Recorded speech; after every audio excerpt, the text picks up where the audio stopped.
喂，教練身份攞總冠軍指環喎，係嘛？NBA 聽得多啫嚇，而家你識勁喎。我同阿賢都好想聽你感受。咩感受？開心咯，即係有啲冇諗過，呢件事就係冇諗過唔打住。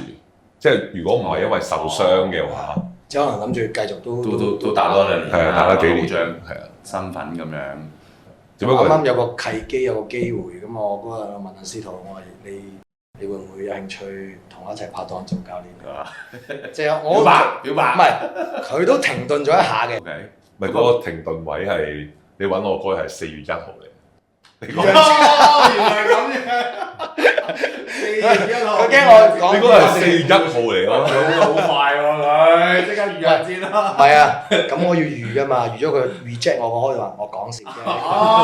你明唔明？你明唔明我意思啊？我要咁樣嘅鋪排啊嘛，你明唔明？咁佢話 OK，咁啊梗係 OK 啦，係咪先？即係呢件事係由愚人節呢個大話之中去成立。係咁咁啊。